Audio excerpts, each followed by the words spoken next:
अस्सलाम वालेकुम नाज़रीन, मैं हूं एहसानुल्लाह सुंबल और आप देख रहे हैं मेरा official YouTube channel explore with एहसान सुंबल। डियर व्यूअर्स, हमने पिछली नशिस्त में जो है वो न्यूक्लियर वॉर किस तरह से जो है वो 21st सेंचुरी में हो सकती है, उसकी क्या क्या वजूहात हैं, उसमें कितनी हकीकत है, हमने उस पर रोशनी डाली थी और समझने की कोशिश की थी कि 21st सेंचुरी में जो न्यूक्लियर वॉर है वो किस तरह से एग्जिस्टेंशियल क्राइसिस बन चुकी है।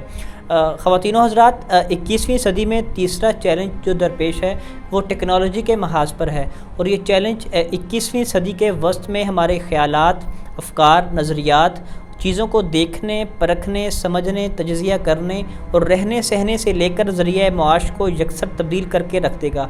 आर्टिफिशियल इंटेलिजेंस और बायोटेक्नोलॉजी का मिलाप इस कुर्राए अर्ज़ी को एक नई सिमत की तरफ ले जाएगा, जिसका सफ़र 20वीं सदी के वस्त में उस वक्त शुरू हुआ जब आर्टिफिशियल इंटेलिजेंस को बाकायदा सब्जेक्ट के तौर पर इसको बतौर साइंस पढ़ाना शुरू कर दिया गया। आर्टिफिशियल इंटेलिजेंस, जिसे मसनूई ज़हानत भी कहा जाता है, एक ऐसा सिस्टम है जो फ़ैसला साजी और काम करने के एतबार से ख़ुद कफ़ील होता है। मसलन हर वो काम जो इंसान अपनी ज़हानत और अपनी जिस्मानी क़ुव्वत के बलबूते पर करता था, वो इंसान की मदाखलत, इसकी इंटरफेरेंस के बग़ैर जो है वो आर्टिफिशियल इंटेलिजेंस के ज़रिए जो है वो मुमकिन है। आर्टिफिशियल इंटेलिजेंस वीक भी होती है और स्ट्रॉन्ग भी। वीक में आस्क गूगल या एप्पल प्रोडक्ट्स में आप सीरी वगैरह, और इसके अलावा आपने देखा होगा कि फ़ेसबुक से लेकर यूट्यूब की न्यूज़ फीड में आपको आपके मखसूस पसंदीदा प्रोग्राम्स या वो चीज़ें जिनकी आपको ज़रूरत होती है उनकी एडवर्टीज़मेंट देखते हैं। ऐसा क्यों है? तो ऐसा हज़ारों लाखों एल्गोरिथम्स की मदद से मुमकिन है।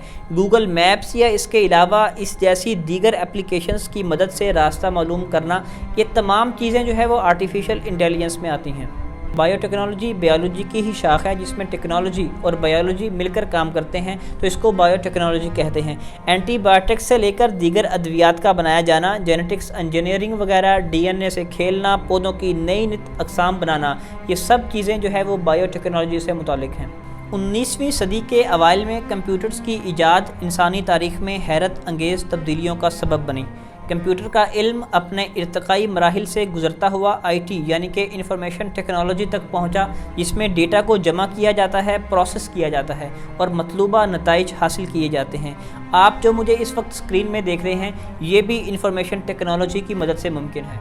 वेबसाइट्स बनाने से लेकर मुख्तलिफ़ काम सर अंजाम देने वाले सॉफ्टवेयर्स, जदीद ज़राए इब्लाग से लेकर डेटा की बुनियाद पर आने वाले कई सालों की पेशीन गोई करना, ये सब इंफॉर्मेशन टेक्नोलॉजी की मदद से ही मुमकिन है।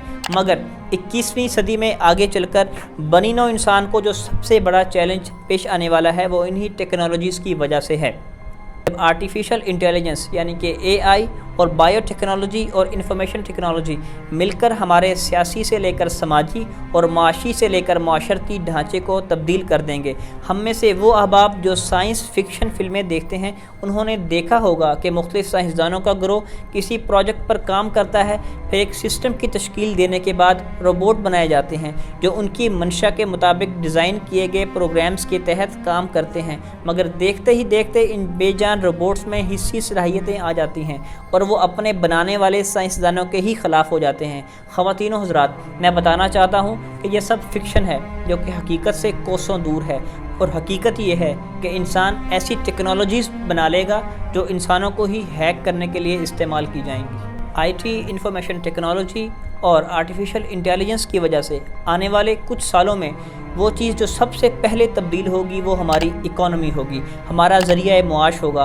पहले ही ये बात कॉर्पोरेट लेवल पर ज़ेर बहस है कि फैक्ट्रियों में रोबोट्स की मदद से काम किया जा रहा है और बेरोज़गारी में इजाफ़ा हो रहा है।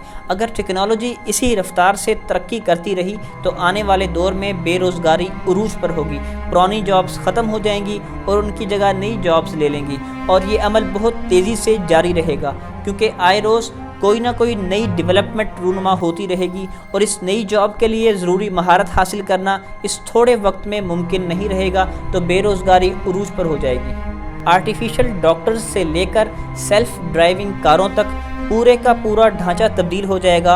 हमें कहाँ रहना है, कहाँ जाना है, कौन सा म्यूज़िक सुनना है, कौन सा खेल खेलना है, किससे शादी करनी है, किस स्कूल या किस जामिया में एडमिशन लेना है, हमारे इस तरह के निजी फ़ैसले भी टेक्नोलॉजी कंट्रोल करेगी। आज हम अपना आप लोगों से छुपाते हैं مگر مستقبل میں ایسا ناممکن ہوگا۔ ہمارے جسم میں سینکڑوں کیمیائی عوامل وقوع پذیر ہو رہے ہیں جس کی وجہ سے ہمیں غصہ، خوشی، ہنسی یا رونا آتا ہے، اور بائیو ٹیکنالوجی کی مدد سے جب یہ پرسنل ڈیٹا ایک مکمل آرٹیفیشل انٹیلیجنس کے نظام میں داخل ہوگا تو اس شخص کے دماغ میں کیا چل رہا ہے، اس کا اگلا قدم کیا ہو سکتا ہے، وغیرہ وغیرہ، اس سے نجی زندگی سے لے کر کاروباری زندگی متاثر ہوں گے۔ 20ویں صدی اور 20ویں صدی میں اگر ہم انقلابات کا مطالعہ کریں اور سیاسی ابحاث کا مطالعہ کریں تو وہ معاشی استحصال اور سماجی برابری کے ارد گرد گھومتی تھی، اور انہی صدیوں میں جس سوشل کلاس کے حق میں انقلابات آئے یا ابحاث ہوئی، ٹیکنالوجی کی وجہ سے وہ آج غیر ضروری ہوتے ہوئے نظر آ رہے ہیں۔ مطلب یہ ہے کہ اب ایک ایسی سوشل کلاس معرض وجود میں آ رہی ہے جس کی بنیاد ٹیکنالوجی ہے، اور اس کلاس کو عوام الناس کی بھی کوئی خاص ضرورت نہیں ہوگی، اور اقوام عالم کی طاقت کا انحصار آرٹیفیشل انٹیلیجنس اور بائیو ٹیکنالوجی پر ہوگا۔ اس طرح سے یہ ہمارے معاشی اور سیاسی ڈھانچے کے افکار کو یکسر تبدیل کر کے رکھ دے گی۔ ناظرین، ایک دور تھا جب جیوگرافیکل کلونیلزم تھی، مگر اب اس کی جگہ ڈیٹا کلونیلزم لے لے گی، اور طاقت کا معیار، ترقی کا پیمانہ اور آگے بڑھنے کا راستہ زیادہ سے زیادہ ڈیٹا اکٹھا کرنا، اس کو پروسیس کرنا اور مطلوبہ نتائج حاصل کرنا ہوگا۔ مغرب کی تمام بڑی جامعات میں اب ڈیٹا انالیٹکس پر ڈگریاں ہو رہی ہیں، اور یہی ڈیٹا کلونیلزم پھر ڈیجیٹل ڈکٹیٹرشپ میں کنورٹ ہو جائے گی۔ فرض کریں نارتھ کوریا میں آپ رہ رہے ہیں، کم جونگ نے آپ کی باڈی میں بائیو ٹیکنالوجی کی مدد سے بنے ہوئے سینسرز لگائے ہوئے ہیں جو کہ آرٹیفیشل انٹیلیجنس کے ایک مضبوط نظام میں ہمہ وقت انفارمیشن پہنچا رہے ہیں کہ آپ کے دل میں کیا چل رہا ہے، آپ کے دماغ میں کیا چل رہا ہے، آپ محترم ڈکٹیٹر صاحب کے بارے میں کیا سوچ رہے ہیں، تو میرے بھائی پھر آپ جمہوریت کے بارے میں خیال بھی دل سے نکال دیں۔ اسی طرح جنگیں لڑنے کے لیے مستقبل میں شاید انسانوں کی بجائے روبوٹس کو بھیجا جائے۔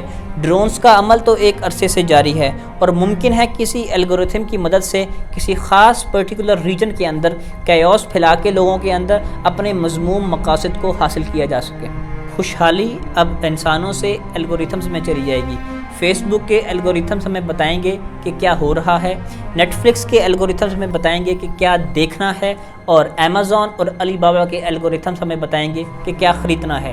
محترم ناظرین، 21ویں صدی میں آپ کو خوش آمدید کہتے ہیں۔ محترم ناظرین، میں امید کرتا ہوں کہ آپ کو میری ویڈیوز پسند آئی ہوں گی، آپ کو سوچنے، سمجھنے اور دیکھنے اور چیزوں کو انالائز کرنے کے نئے پیمانے ملے ہوں گے۔ Stay tuned with the channel, subscribe کرنا مت بھولیے گا اور بیل آئیکن کو دبا دیں۔